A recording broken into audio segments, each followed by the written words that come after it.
po, nagpisa na po yung grizzler natin. Ayan yung itlog. Pisa na. Pisa niya na yung isa. Ayan, dun yan, sa taas. Dun yan, ayan. Itlog ng grizzler yan. Ayan. Ayan. Pisa niya na yung isa itlog. Kasi pag magano yan pangitlog tsaka magpisa, buhay lagi. Dalawa inakay lagi buhay. Dun sa kabilang loop ko, duwa na magpares, patay yung mga inakay. Ako pa nagbukas nung dalawang itlog dahil iniwan na. Tapos yung isang pares doon, yun, lapit na rin magpisa yan. Yan, pipisa na rin yan. At doon sa kabilang loop doon, pikas, pina-adapt ko yung dalawang itlog ng pula, yung brown ba, iniwan na, sayang may similya. Kaya pina-adapt ko doon sa bayot na kalapate. Sige lang limlim, wala namang itlog, 2 taon na, pero bata pa. Ito, bago magpares yan, hapit na rin mga itlog. Siging na rin ang pugad dyan, kapot. Morning, sipak tayo ng kahoy. Ba, doon. Sipak kahoy.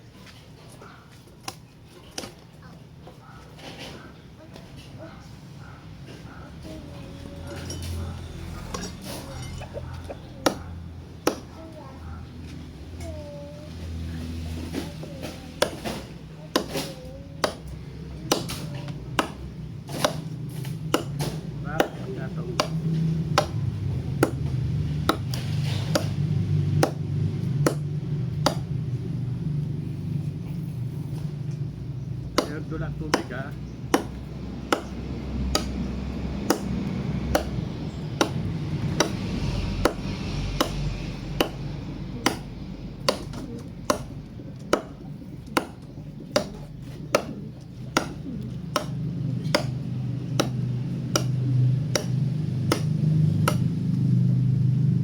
apoy agad.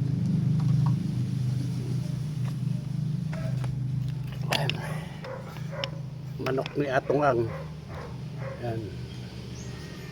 Cold. Manok ni Atong Ang yan. Dahil sa loob. Yun. Young bird.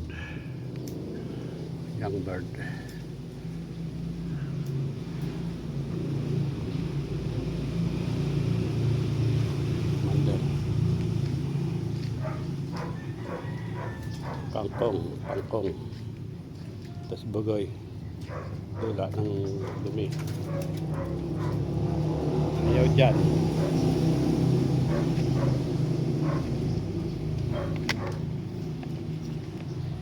Sipak tayo kahoy. Sibak.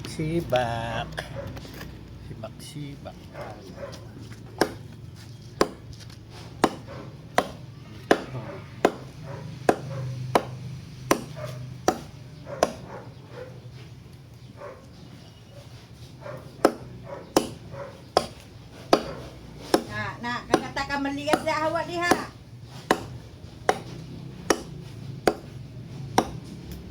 Dagat ka maligas.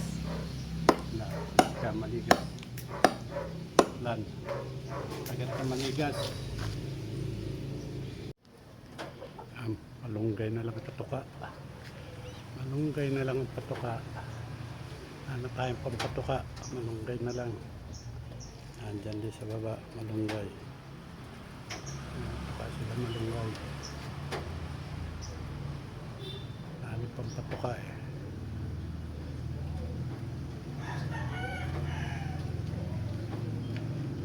Ang pampatuka, malunggay na lang.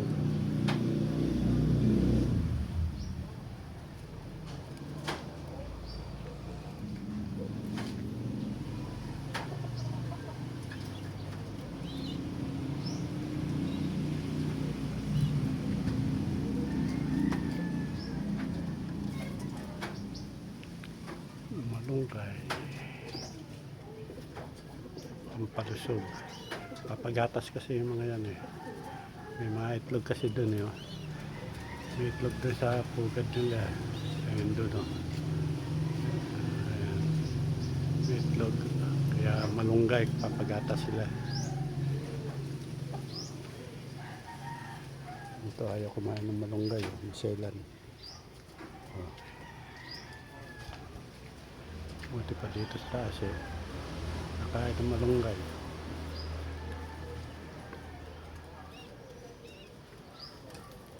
Ito malungkot oh.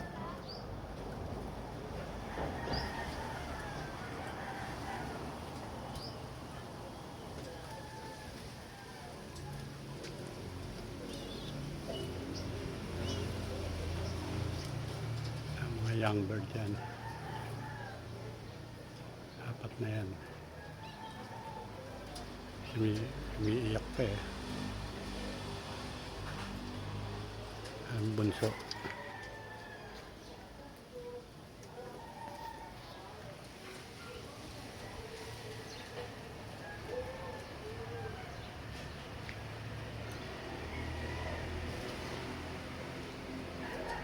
Kain kayo malunggay. Para mabusog. Walang pampatuka ang amo. Walang pera ang amo. Kaya malunggay muna kayo.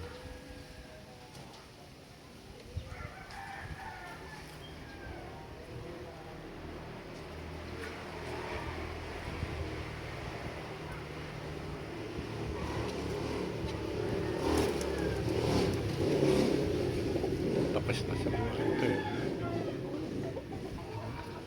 Walay na ng mga kak tsaka hen. Ayan, tapos na rin. Nawalay na rin.